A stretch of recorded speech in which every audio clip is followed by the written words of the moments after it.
Por favor, entonces mi trabajo pues, es una aproximación a lo que se ha venido haciendo aquí en el campus de la Universidad del Pacífico, en el programa de Agronomía y Banco. Mi orientación, sobre todo con un inventario de plantas que hicimos aquí en el campus. Antes de entrar en materia sobre la diversidad logística, pues quiero hacer un contexto. La mayoría de ustedes son estudiantes. Han visto mis cursos, todavía tienen mucha idea de lo que estoy hablando acá. Entonces, hablar de servicio ecosistémico es hablar de biodiversidad, así que es hablar de ecosistemas, y aquí tenemos una definición que da el convenio de diversidad biológica, que hace referencia a que la biodiversidad es la variabilidad de los organismos, ¿no? De todos los organismos.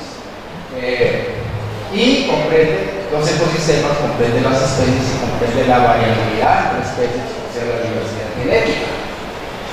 Y por lo tanto, cuando hablamos de servicios ecosistémicos, antes se llamaban servicios bienes y servicios ambientales. Estamos hablando de que son, digamos, beneficios que percibimos de los ecosistemas, tanto directos como indirectos, pues para el bienestar de la sociedad, para el desarrollo de la sociedad económica, todo, ¿no? Y pues se considera que es un puente que hay entre la biodiversidad y las sociedades. Ecosistema, unidad de ecosistema es un ensamblaje dinámico de comunidades, de organismos, de plantas, de animales, de microorganismos que se interrelacionan entre sí y también se interrelacionan con su medio o ambiente, que normalmente se lo considera como un medio físico, pero que realmente todos sabemos que tiene vida, ¿no? El agua, el suelo, el aire, pero pues se lo considera, ¿no? Y que se caracteriza pues por ubicarse en una determinada región, caracterizar una determinada región y que pues considera elementos naturales y antrópicos. Aquí tenemos podemos ver cuáles son los servicios ecosistémicos, tal como se ha venido trabajando últimamente. Como les repito, antes hablábamos de bienes y servicios ambientales, ahora estamos hablando de servicios ecosistémicos, y lo ha venido trabajando una organización de científicos que se llama que hacen una evaluación de los ecosistemas del milenio del 2005, donde podemos ver que hay unos servicios de soporte, unos servicios de aprovisionamiento, unos de regulación y unos culturales. Esos servicios proporcionan los recursos ecosistémicos y en este caso, lo que yo les voy a hablar son las plantas. Lo más visible que podemos percibir de esos servicios son los recursos de aprovisionamiento, porque son los que aprovechamos directamente, las frutas, el agua, los minerales, etcétera, etcétera. En el caso de los plantas, frutos, maderas, medicinas, etcétera. Los de regulación pues, son aquellos que tienen que ver, como ahí se puede entender, la regulación del clima, la regulación de las inundaciones, el ciclo, la captura de dióxido de carbono, entre otros beneficios. Y los culturales pues, percibimos de una manera espiritual, de una manera estética, recreación, en fin, todas esas manifestaciones que pues, no son tangibles, ¿no? Y unos recursos que son los del soporte, unos técnicas que son los de soporte, que son, digamos, los que sostienen todos los tres servicios. De eso pues tenemos, muchos investigadores consideran que la misma biodiversidad como un servicio de soporte, pero hay otros pues, que se identifican y que son más complejos de ver y obviamente de conocer, como los reciclajes de nutrientes, la formación del suelo. Y en el caso de las plantas, pues las plantas aportan a todos ellos. Los de soporte, que serían los menos visibles. Sin embargo, las plantas están, por una parte, protegiendo el suelo, por otra parte, están contribuyendo a la formación del suelo. Por ejemplo, cuando por sus exudados de las raíces están desintegrando las rocas que van a generar posteriormente las fracciones minerales de los suelos. Sistemas lentos, poco fáciles de medir, pero que se dan. Y bueno, y todos esos ecosistemas pues contribuyen al mejoramiento del bienestar de la sociedad. ¿Sí? Unos con mayor peso que otros. Pero por razones de tiempo, pues vamos avanzando. Por favor. El IDEA es el Instituto de Hidrología, Meteorología y Estudios Ambientales, una autoridad científica asesora del Ministerio del Medio Ambiente. Tiene una clasificación oficial para Colombia.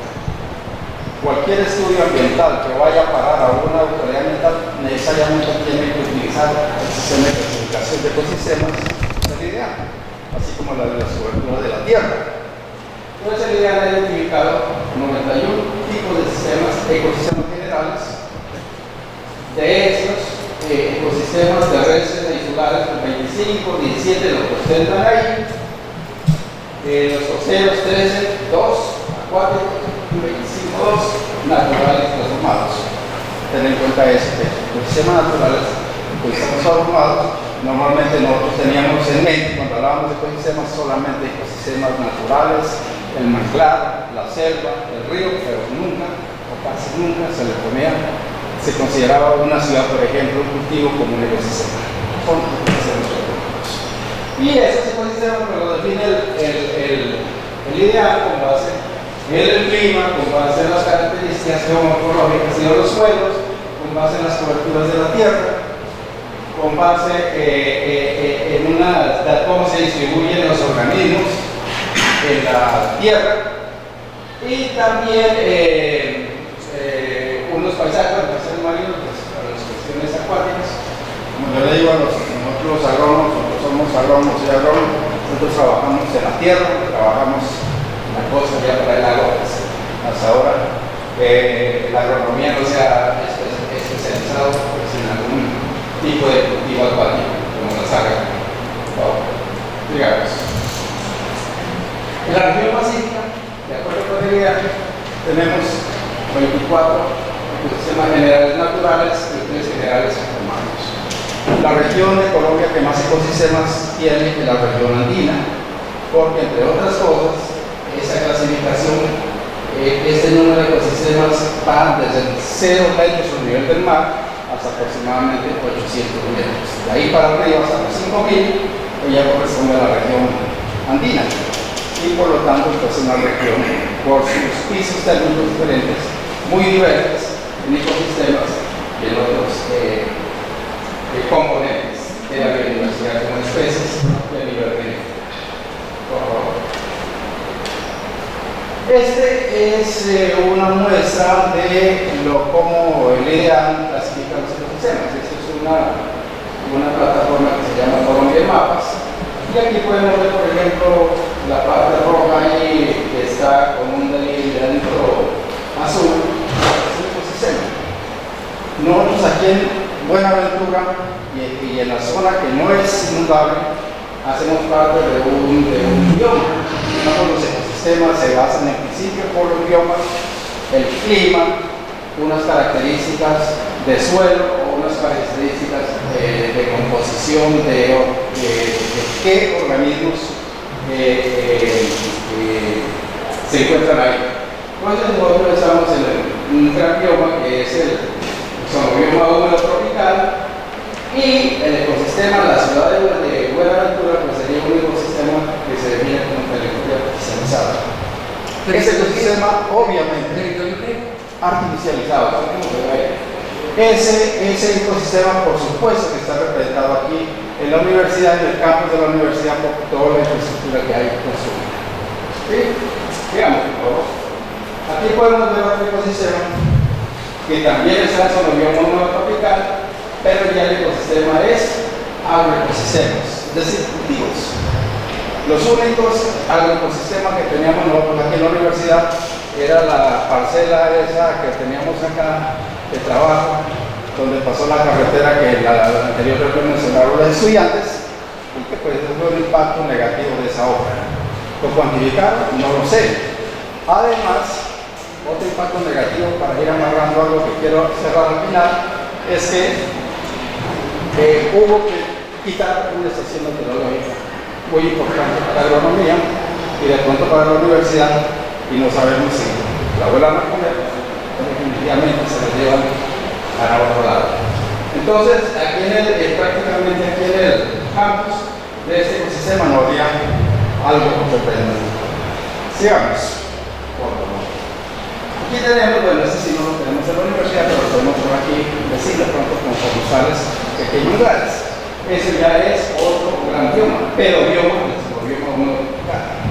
pero biomas son ecosistemas que son definidos por condiciones del suelo, bien sea de humedad, bien sea de que son salidos, fundamentalmente, ¿no?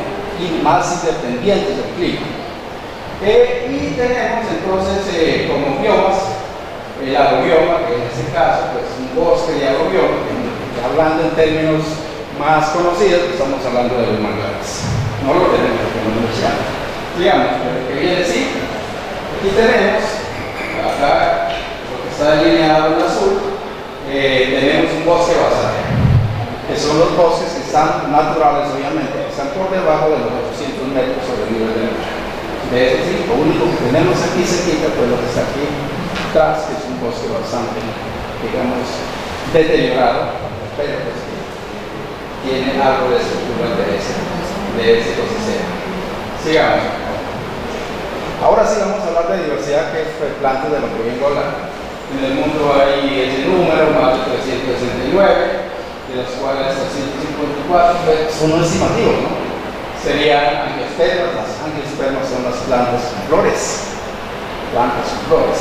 En Colombia tenemos alrededor de 25.000 especies de plantas vasculares. Vasculares quiere decir que tienen cile microema, de las cuales, bueno, que comprende angiospermas, gimnospermas y eléctricos. Gimnospermas son, al contrario de las plantas con flores, las plantas que no tienen flores. Un ejemplo de los que tenemos aquí en el Pacífico son las chinas. Otro ejemplo conocido en diciembre, que sacan los adornos, los famosos pinos pintados de dorado, y también pinos verdes y los helechos. De esas 25.000, unas 800 son privadas. Y en el país colombiano se han estimado unas 5.400 especies, de las cuales un buen número son endémicas. Hablamos endémicas, quiere decir que son exclusivamente de la región Pacífico. Uno de ellos es especie, aunque pues yo dudo ya, porque la especie también fue encontrada en Brasil y ahora ya sabemos que está ampliamente en la medida que se van a hacer los estudios. Sigamos. Bueno, entonces les voy a mencionar los resultados de un trabajo que hicimos aquí, un trabajo de grado con Carmen y Sandra López, que son hermanas, hace un tiempito, aquí en el campus, que fue publicado en esa revista Cinchona de la Universidad Central del Ecuador, que es más o menos en calidad como la que tenemos aquí, ¿saben? Pero bueno, lo importante es que se divulgue, ¿no? Sigamos. Entonces, ¿qué hicimos? Pues las zonas verdes, cuando hablamos de zonas verdes estamos hablando, hacemos referencia a zonas, áreas con vegetación continua o árboles dispersos, pero que tienen que ser urbanos. En el caso de la Universidad del Pacífico, de acuerdo con la cobertura de la tierra, la clasificación ideal sería un tejido urbano discontinuo, porque continuo es porque es una ciudad. Por ejemplo, el centro de Buenaventura, la isla, pues, tejido urbano continuo, pero por estos lados es tejido urbano discontinuo porque no hay carrera, no hay manzanas, no hay barrios, pues, autoridades. Entonces nosotros contabilizamos los árboles, arbustos, las hierbas, las sembradas y las que no han sido sembradas, inclusive algunas plantas que estaban en los corredores, algunas otras. Y encontramos estos datos. Encontramos 756 individuos que pertenecen a 42 familias botánicas, 81 géneros y 91 especies. Un número bastante, digamos, notorio para el área que se muestreó, que fueron 2 hectáreas aproximadamente. De las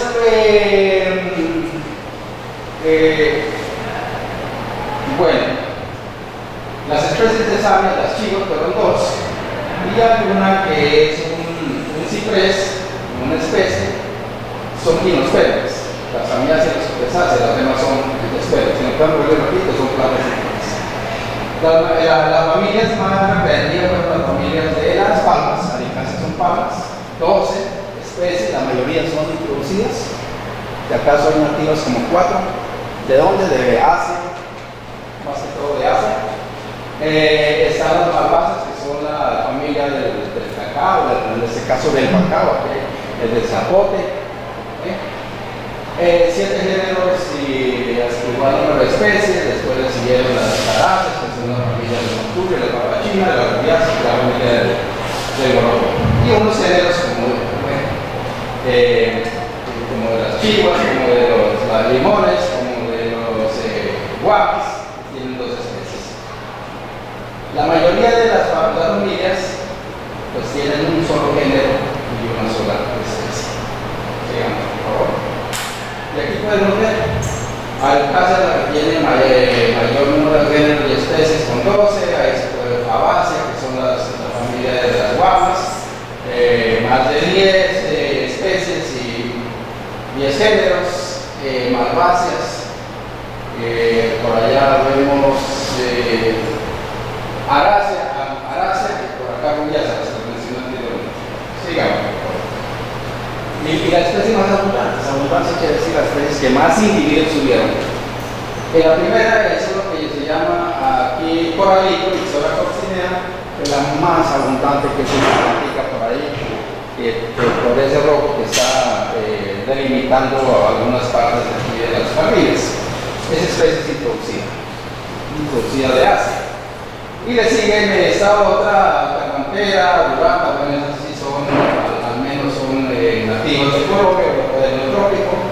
Y por ahí encontramos de pronto interesante Euterpe, que es el aguil, como de las plantas representativas, pero que no tienen tantos individuos. Y que las otras pues son ya menos individuos. Sigamos, por favor. Aquí, bueno, entonces, aquí hicimos una clasificación por grupos taxonómicos por hábito. Hábito quiere decir que son árboles, arbustos y hierro, por el origen y por el estado de conservación. Entonces, en cuanto a los grupos adoptados, la mayor parte de las plantas pertenecen al grupo de las Euticotiledones. Los Euticotiledones son el mayor, digamos, dentro de esta clasificación de las plantas más numerosas, plantas con flores o angiospermas más numerosas. Le siguen las Monocotiledones, como las palmas, por ejemplo, ahí están las palmas, que son las plantas sin flores.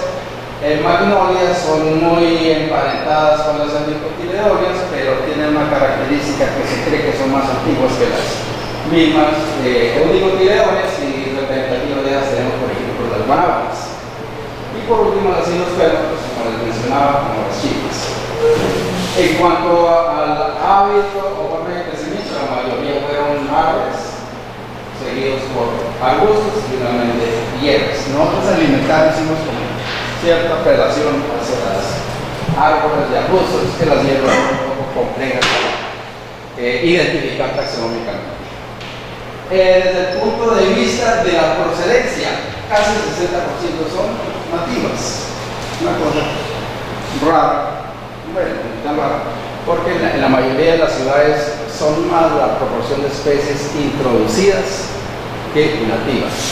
Digamos, es una contradicción eso con la diversidad vegetal que tenemos en Colombia. Colombia ocupa a nivel del mundo el segundo país más diverso después de Brasil. Entonces, tanto que hablamos de eso, pero en la práctica no la representamos ni en la ornamentación, ni en la alimentación, y ni en la medicina, en la búsqueda de soluciones introducidas. Bueno, están la mayor parte de las especies introducidas son asiáticas, y más o menos de esos se reparten entre las africanas, las que son de Oceanía y las del Neotrópico. Cuando hablo del Neotrópico, digo que son americanas, pero que pues, no están en Colombia, sino que los trajeron de Brasil, o los trajeron de Centroamérica, o los trajeron de Chile. Bueno, no es el caso, pero por ejemplo la araucaria en la región de Chile. Y en cuanto al estado de conservación, es decir, hay un grupo, cuando hablamos de estado de conservación, hay unas categorías que se llaman especies amenazadas, que quiere decir que son especies en vías de extinción si no se toman medidas para evitar que se extingan.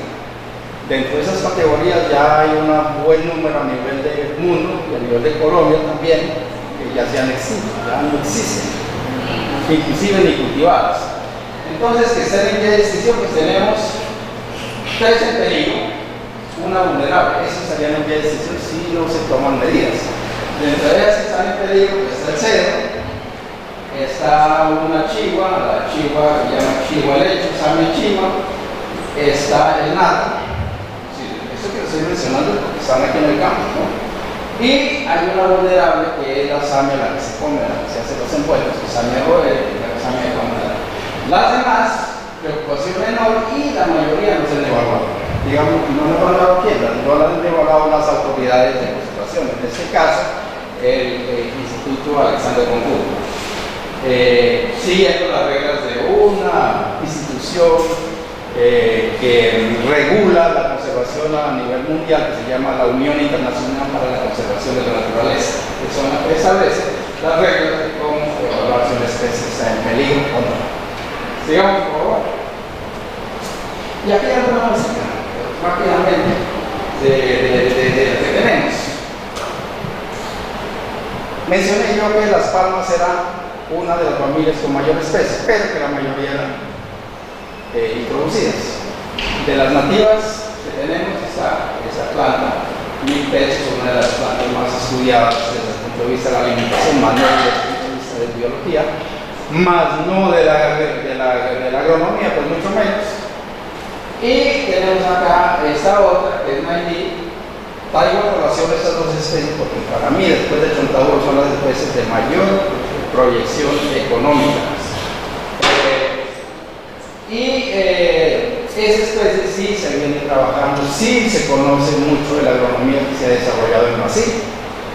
En Brasil ya la ha involucrado a su economía, está exportando cantidades importantes de fruto. Colombia está haciendo aprovechamiento de las poblaciones naturales para exportar palmito, cosa que viene también, situación que ha venido deteriorando las poblaciones hasta el punto, pues ya hay preocupaciones desde el punto de vista académico, hay que regular esa explotación y lo ideal sería cultivar. En Brasil ya se están haciendo cultivos para palmito, para fruto, a partir ya de materiales seleccionados. La idea, por ejemplo, para el fruto es que las plantas produzcan todo el año, para poder disponer de cantidades durante todo el año para surtir el mercado. Sí, para palmito también pues, se ha trabajado alguna selección. Sigamos. Además de eso, aquí pues, en el campus tenemos el quitasol, y tenemos una que llaman caminadora o rayadora en otros lados, fundamentalmente. Es decir, aquí estoy hablando de las palmas que están en el inventario, porque ya las que están por fuera, pues ya es otra cosa, pues está listado por ahí, pero no lo traigo así. Y esas son las palmas, esas son unas plantas que parecen palmas, pero que no son palmas. Ni siquiera son monocotiledonas, esas son los que hablábamos así, los pelos, plantas y flores o con óvulos desnudos. A la izquierda tenemos Samia roer en estado vulnerable, comestible, y acá tenemos esta Samia chigua que también se llama Samia lecho, chigua macho o chigua lecho por la forma de las hojas, que normalmente pues, no se la ve con frutos como comestibles solamente. Ese es el caso, esta es nativa de aquí, es decir, la que tenemos aquí en el campus, produce conos, esos son los conos, pero es macho. En cambio la otra, pues sí es una Samia, es frutos